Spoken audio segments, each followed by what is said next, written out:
The Maratha Empire emerged as a formidable force in India during the 17th century, largely inspired by the leadership of Chhatrapati Shivaji Maharaj. He successfully challenged the mighty Mughal Empire, carving out an independent kingdom based on principles of swift cavalry warfare and a strong sense of Maratha identity. By the mid-18th century, after the decline of Mughal authority, the Marathas had expanded their influence significantly across the Indian subcontinent. They did not rule a single monolithic state, but rather a confederacy. This confederacy consisted of several powerful Maratha chiefs, each commanding their own armies and territories, all theoretically under the authority of the Peshwa, the Prime Minister, based in Pune. These chiefs, including the Scindias of Gwalior, the Holkars of Indore, the Gaikwads of Baroda, and the Bhonsles of Nagpur, were often rivals, yet collectively they represented a dominant military and political power that controlled vast swathes of land and resources, a true behemoth in the shifting sands of Indian politics. Parallel to the Maratha ascendancy, the English East India Company was undergoing a transformation of its own, a metamorphosis from a humble trading entity into a potent political and military power. Initially arriving in India in the early 17th century, with royal charters granting them trade monopolies, the company established coastal trading posts or factories in places like Surat, Madras, Bombay and Calcutta. For over a century, their primary focus remained commerce, spices, textiles, and other valuable goods. However, the political instability in India, particularly the weakening of the Mughal Empire, presented new opportunities. The company began to recruit and train its own armies, initially for defense, but increasingly for intervention in local politics, playing one ruler against another to gain commercial advantages and territorial control, its ambition growing with every success. The mid-18th century Indian political landscape was a complex tapestry of declining empires and rising regional states. The once invincible Mughal Empire was a shadow of its former self, its emperors reduced to mere figureheads in Delhi, their authority largely confined to the city's immediate surroundings. This power vacuum created a scramble for dominance among various Indian powers, including the Marathas, the Nizam of Hyderabad, the Sultan of Mysore, and the Nawabs of Bengal and Awadh. Into this volatile mix stepped the European trading companies, particularly the English and the French East India Companies. They skillfully exploited the internal rivalries, using their superior military organization and technology to gain influence, territory, and immense wealth, slowly but surely altering the balance of power across the entire subcontinent. The Maratha Confederacy, with its extensive territory stretching from the north down to the south and from west to east, posed the most significant indigenous challenge to the East India Company's burgeoning imperial ambitions in the latter half of the 18th century. The company, driven by its directors' insatiable hunger for profits and its officials' personal quest for glory and riches, saw the Marathas as a major obstacle to their goal of establishing paramountcy over India. The Marathas, on the other hand, were determined to maintain their sovereignty and their dominant position. This fundamental conflict of interests between an expanding colonial power and a proud established Indian confederacy made a series of confrontations almost inevitable, setting the stage for decades of warfare. The primary catalyst for the First Anglo-Maratha War was an internal power struggle within the Maratha Confederacy, a common feature of its political life that the British were eager to exploit. Following the death of the capable Peshwa Madhav Rao in 1772, a period of instability ensued. His younger brother, Narayan Rao, became Peshwa, but he was soon murdered in 1773, allegedly with the involvement of his ambitious uncle, Raghunath Rao, also known as Raghoba. Raghunath Rao then declared himself Peshwa. However, a powerful group of ministers in Pune, led by the astute Nana Fadnavis and Sakaram Bapu, formed a council of regency. They supported Narayan Rao's posthumously born son, Madhav Rao II, as the rightful Peshwa, effectively challenging Raghunath Rao's claim and forcing him to seek external support to press his case. Raghunath Rao, desperate to secure the Peshwaship, turned to the English East India Company's officials in Bombay for military assistance. He believed that with British arms and soldiers, he could overcome the ministerial party in Pune and firmly establish his rule. The Bombay Presidency, always keen to expand its influence and acquire more territory, particularly the strategically important port of Bassein and the island of Salsette near Bombay, saw Raghunath Rao's appeal as a golden opportunity. They were eager to gain a foothold in Maratha affairs, and believed that by backing a compliant claimant like Raghoba, they could extract significant concessions. This willingness to meddle in Maratha succession disputes was a clear indication of the company's growing assertiveness. This understanding between Raghunath Rao and the Bombay Council culminated in the Treaty of Surat, signed in March 1775. Under the terms of this agreement, Raghunath Rao promised to cede the strategically vital territories of Salsette and Bassein to the British, along with a share of revenues from other districts like Broach and Surat. In return, the Bombay government agreed to provide him with a force of 2,500 soldiers to help him reclaim the Peshwaship. This treaty was a blatant intervention in Maratha internal politics, driven by the Bombay Presidency's local ambitions for territorial gain and commercial advantage, effectively lighting the fuse for a major conflict. The British officials in Bombay were acting somewhat independently, hoping for a quick victory and subsequent approval from their superiors. However, the Supreme Council of Bengal in Calcutta, which had supervisory authority over the Bombay and Madras presidencies under the recently passed Regulating Act of 1773, condemned the Treaty of Surat. The Governor-General, Warren Hastings, initially denounced the Bombay government's actions as impolitic, dangerous and unauthorized. The Calcutta Council attempted to annul the treaty and sent its own envoy, Colonel Upton, to Pune to negotiate a new settlement with the Maratha Regency. This led to the short-lived Treaty of Purandar in 1776, which recognized Madhav Rao II as Peshwa and granted Salsette to the British. But by then the war had already started, and the Bombay officials were reluctant to give up their support for Raghoba.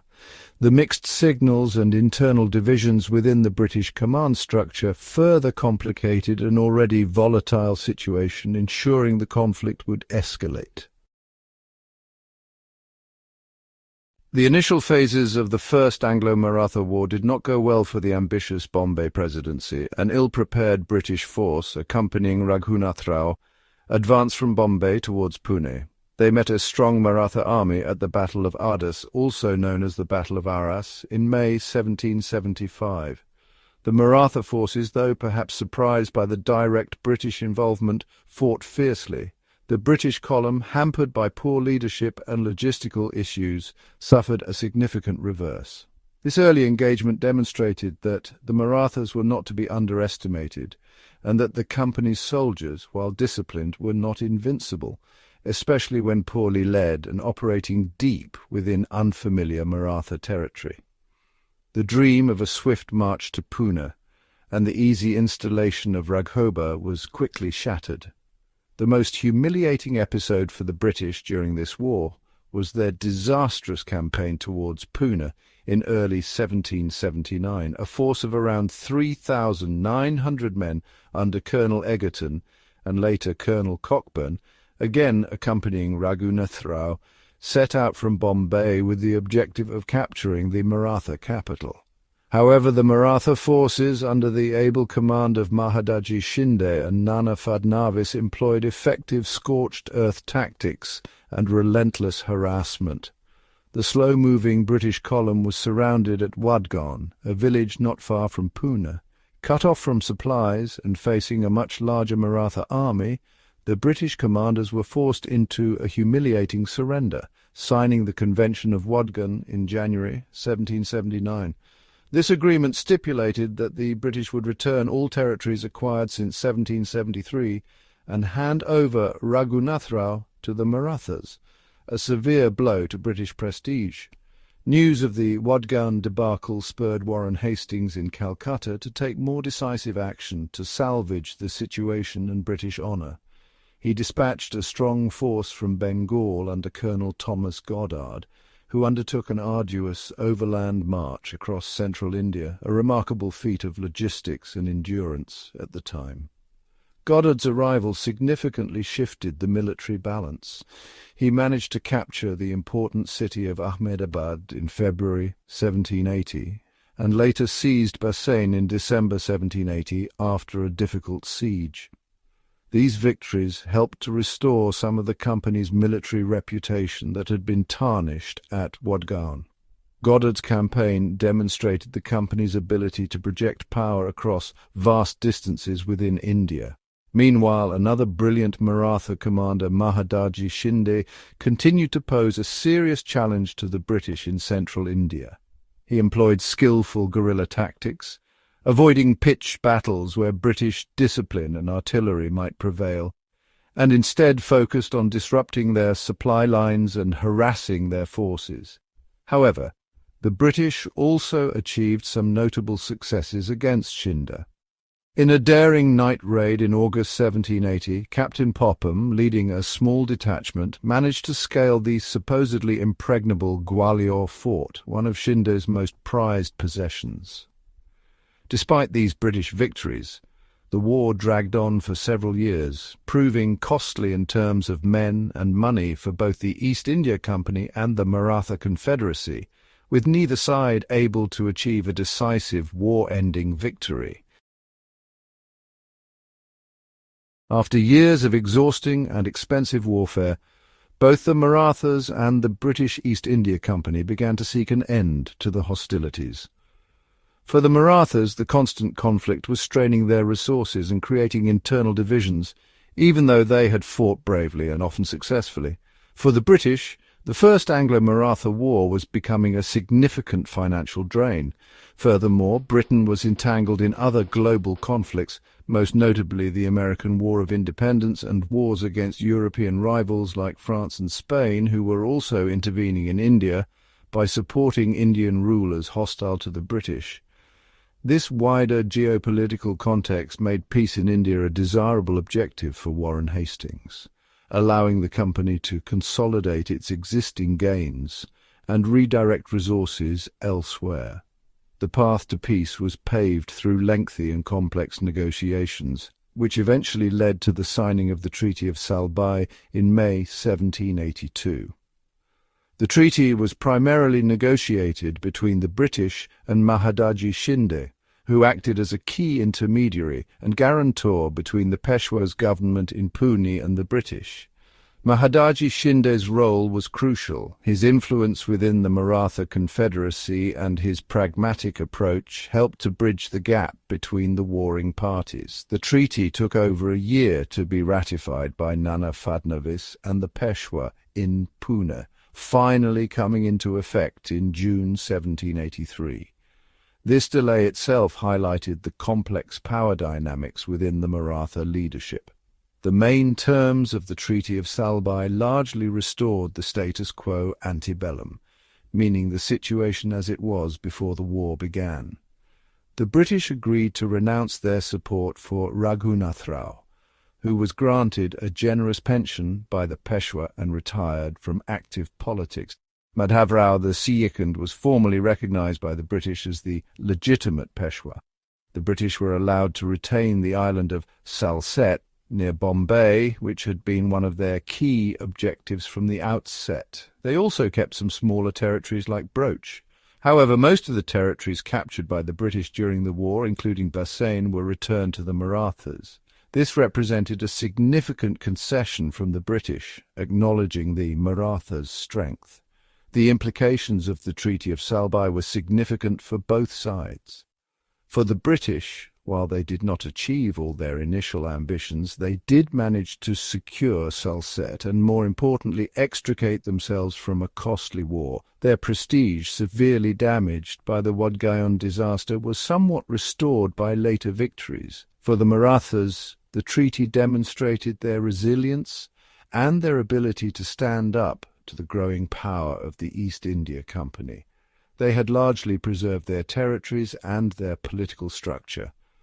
The treaty ushered in a period of approximately 20 years of relative peace between the Marathas and the British, an uneasy truce during which both sides consolidated their power and watched each other warily, knowing that the underlying tensions and rivalries had not been fully resolved.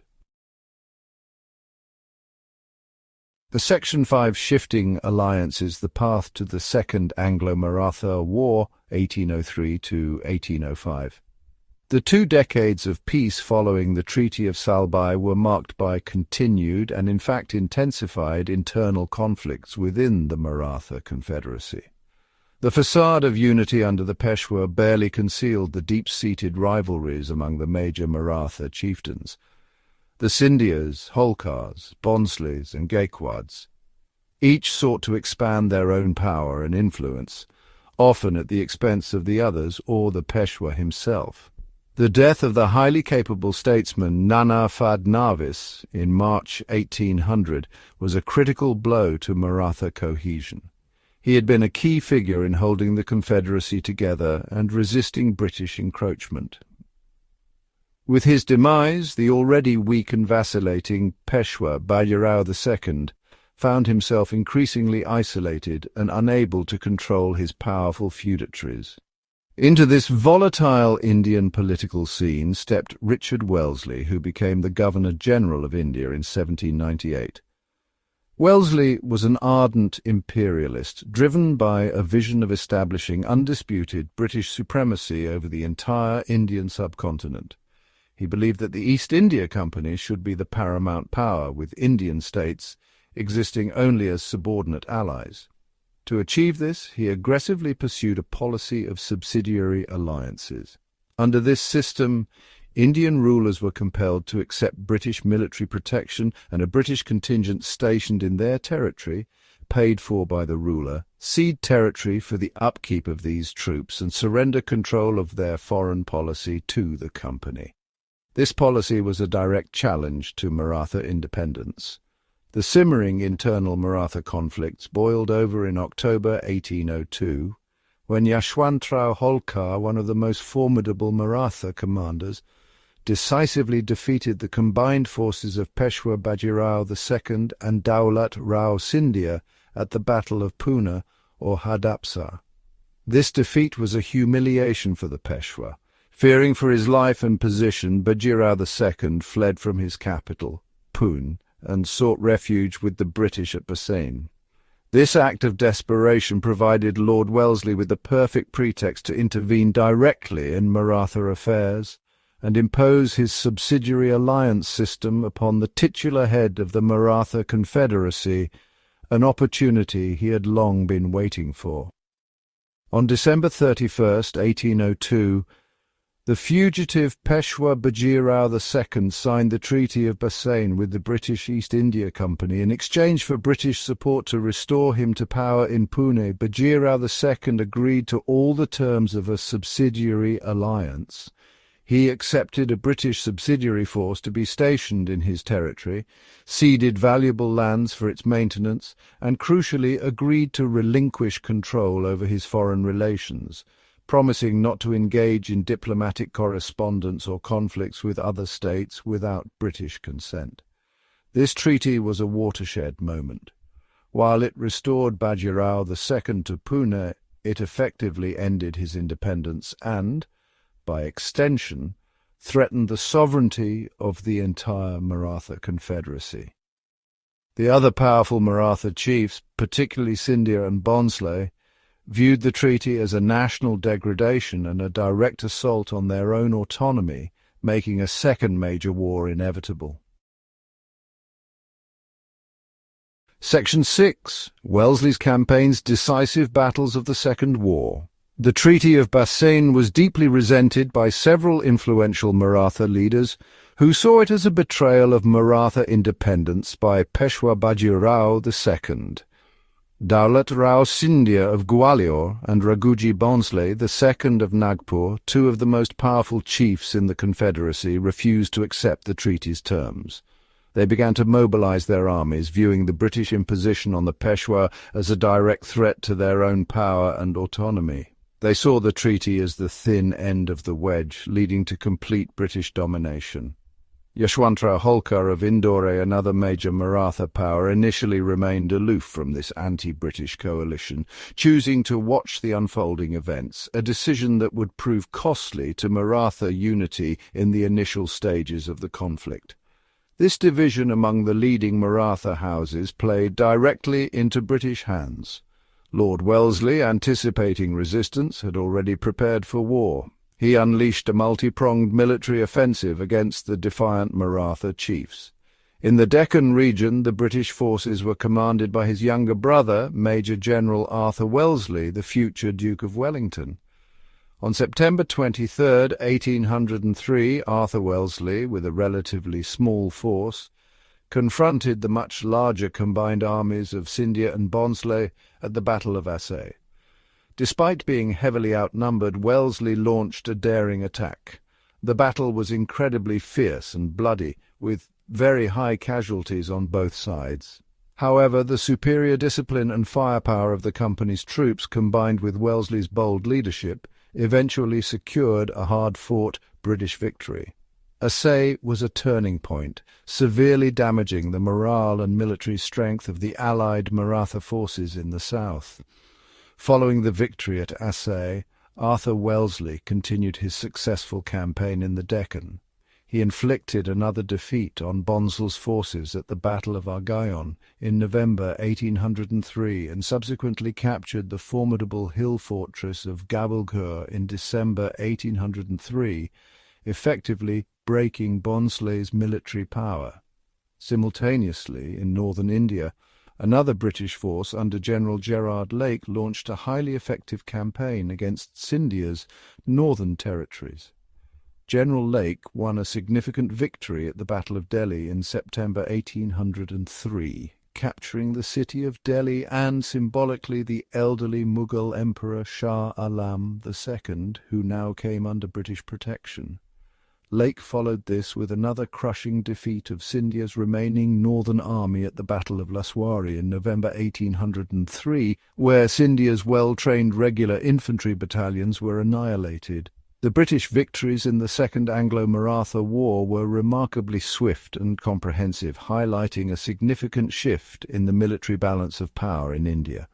The East India Company's armies, composed of both European soldiers and Indian sepoys, were generally better trained, more disciplined, and equipped with superior artillery and logistical support compared to the Maratha forces. While the Maratha soldiers were renowned for their bravery and cavalry skills, their armies often suffered from internal divisions among commanders, a reliance on somewhat outdated military tactics in pitched battles against disciplined infantry, and a less efficient supply chain. The strategic planning and coordinated campaigns directed by Lord Wellesley and executed by able generals like Arthur Wellesley and Gerard Lake proved too much for the fragmented Maratha leadership to counter effectively. Section 7. The Shrinking Confederacy, Treaties, and Consequences of the Second War. Defeated on multiple fronts, the Maratha chiefs were compelled to sue for peace and accept humiliating terms dictated by the victorious British. Raghuji Bhonsle II of Nagpur was the first to capitulate. He signed the Treaty of Deogaon on December 17, 1803. Under this treaty, Bhonsle was forced to cede the strategically important province of Cuttack, which included Balasore on the eastern coast, connecting British territories in Bengal with Madras. He also had to give up territories west of the Warda River. Furthermore, Bhonsle was compelled to accept a British resident at his court and effectively became a subsidiary ally of the company. Losing much of his autonomy in foreign affairs and defence, a bitter pill for a once proud ruler. Shortly after Barnsley's surrender, Daulat Rao Scindia, having suffered devastating losses at Assaye and Laswari, also sought terms. He signed the Treaty of Surji and Yangon on December 30th, 1803. This treaty imposed even harsher conditions on Scindia. He had to cede vast and valuable territories to the British, including the entire Ganges-Jumna Doab, the fertile land between the Ganges and Yamuna rivers, the Delhi-Agra region, which included the Mughal capital, large parts of Bundelkhand, Broach in Gujarat, and the strategically important fort of Ahmednagar in the Deccan. Like Barnsley, Scindia was also forced to accept a British resident and enter into a subsidiary alliance, drastically reducing his power and influence. The loss of these northern territories was a particularly severe blow to Scindia's prestige and resources. Yashwantrao Holkar, who had initially stayed out of the war, finally decided to challenge the British in April 1804, perhaps hoping to succeed where Scindia and Ponsel had failed, or perhaps realizing the full extent of the British threat. Holkar, an able and daring commander, achieved some initial successes against British forces, notably inflicting a defeat on Colonel Monson's detachment during a disastrous retreat. However, he too was eventually outmanoeuvred and defeated in a series of engagements. Due to the high cost of the war and a change in policy in Britain leading to Lord Wellesley's recall, the terms offered to Holkar were somewhat more lenient. He signed the Treaty of Ragat in December 1805. Holkar had to renounce his claims to territories north of the Chambal River and some other areas, but he retained a significant portion of his independence for a time, unlike Scindia and Barnsley. The overall consequences of the Second Anglo-Maratha War were profound and far-reaching. The East India Company acquired vast new territories, significantly expanding its direct rule and its resource base. The major Maratha powers of Scindia and Barnsley were effectively neutralized and brought into the subsidiary alliance system, becoming dependent on the British. The Peshwa was already a British puppet.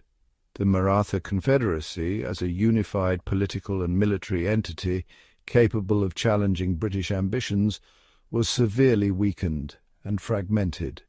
This war marked a decisive shift in the balance of power, firmly establishing the East India Company as the dominant force across much of the Indian subcontinent, paving the way for further expansion and consolidation of British power. Section 8. The Final Stand. The Third Anglo-Maratha War, 1817 to 1818. The years following the Second Anglo-Maratha War saw a steady increase in British assertiveness and control over the remaining Maratha states. Lord Hastings, who became Governor-General in 1813, formerly the Marquess of Hastings, was determined to establish undisputed British paramountcy over all of India, eliminating any lingering challenges to company authority.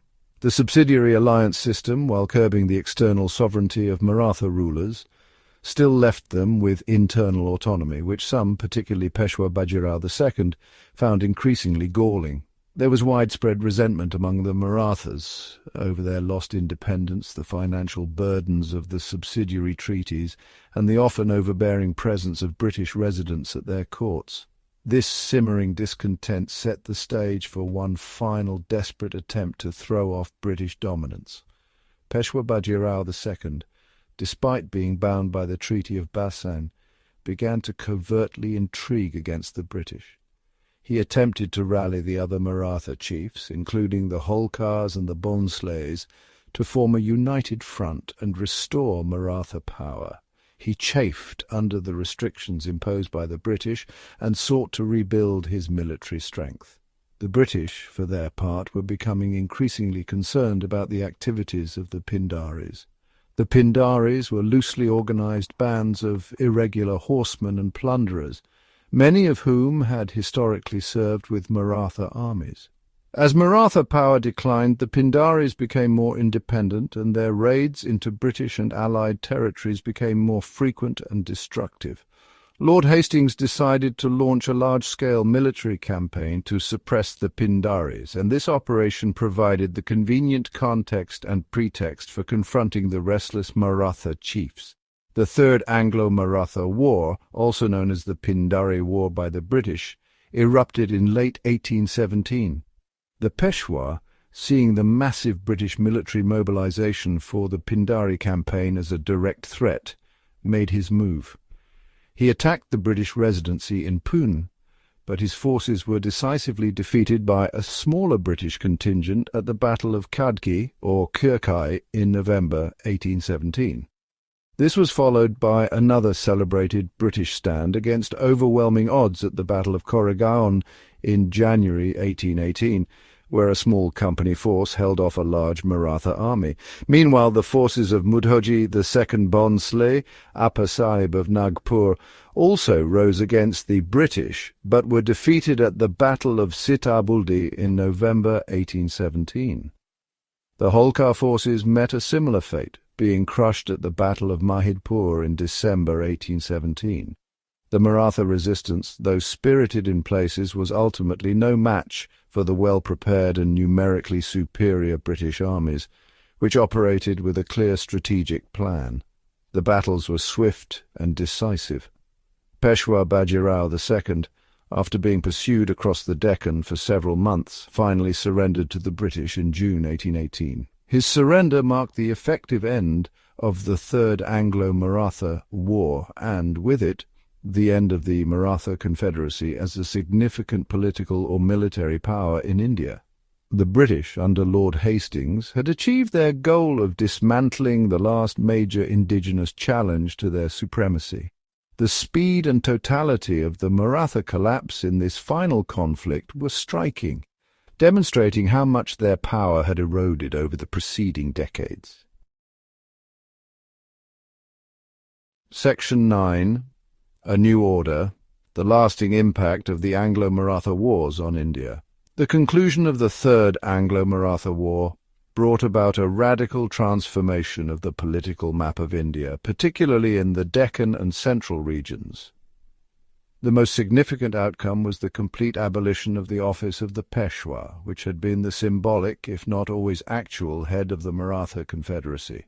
Peshwa Bajirao II was dethroned and exiled far from his homeland to Bithur, near Kanpur in northern India, where he lived out his days on a substantial British pension. The vast majority of the Peshwa's territories, which formed the heartland of the Maratha state, were annexed by the East India Company and incorporated into the rapidly expanding Bombay Presidency. This annexation gave the British direct control over strategically important and economically valuable regions.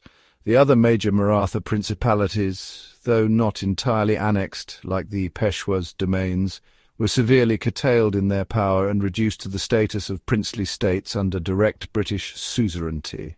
The Holkars of Indore, the Scindias of Gwalior, the Gaekwads of Baroda, and the Bhonsles of Nagpur, whose state was further reduced and later annexed in 1853 under the doctrine of lapse, all signed new treaties that reaffirmed their subordinate status. They lost their external sovereignty, meaning they could no longer conduct independent foreign policy or wage war. They were required to maintain British residence at their courts and often had to accept British interference in their internal affairs. While they retained nominal rulership over their territories, their independence was effectively extinguished, becoming cogs in the machinery of the British Indian Empire. The three Anglo-Maratha Wars, spanning over 4 decades from 1775 to 1818, were instrumental in establishing British paramountcy over the Indian subcontinent. The Marathas had been the last major Indian power capable of seriously challenging the relentless rise of the East India Company. With their defeat and subjugation, the company faced no substantial indigenous military rival. This cleared the path for the further consolidation and expansion of British rule, leading directly to the era of the British Raj. The wars demonstrated the company's superior military organization, its ability to exploit Indian disunity, and its unwavering political will to achieve dominance driven by both commercial greed and imperial ambition. The long-term consequences of the Anglo-Maratha Wars were profound for the course of Indian history. They marked the end of a powerful indigenous empire that had once controlled a vast portion of India and had shaped its political destiny for over a century. The political fragmentation that followed, with numerous princely states subservient to the British, facilitated the economic exploitation of the subcontinent's resources. The new political order imposed by the British would last for nearly another century, fundamentally altering India's social, economic, and political trajectory. The legacy of these epic battles was the firm establishment of British colonial rule, a reality that would define India until its independence in 1947, and the memory of Maratha resistance would later inspire future generations in their struggle for freedom.